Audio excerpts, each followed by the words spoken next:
নিত্যদিন রান্নায় আমরা গরম মশলা ব্যবহার করছি, আর গরম মশলার মধ্যে লবঙ্গ থাকবে না এটা তো হতেই পারে না।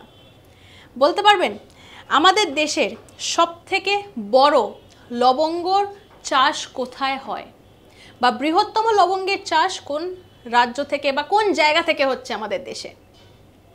জায়গাটি হচ্ছে সাউথ ইন্ডিয়ায় কন্যাকুমারীতে।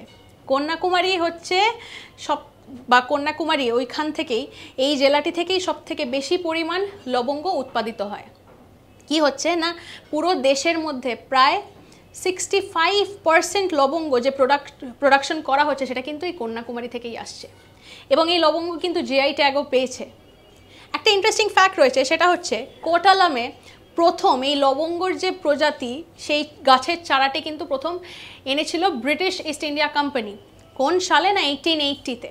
আর তারপরে বিভিন্ন জায়গায় এই লবঙ্গের চাষ করা হয়। কোথায় কোথায় না মারামালাই, করমপাড়াই এবং ভেলিমাল্লাই জায়গাগুলো বা অঞ্চলগুলোতে।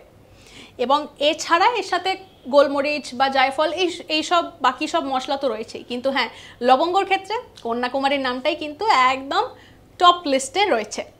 এইরকম নানা আপডেটস রয়েছে আপনাদের জন্য। লাইক শেয়ার সাবস্ক্রাইব করুন এবং সঙ্গে রাখুন আজ তাক বাংলাকে।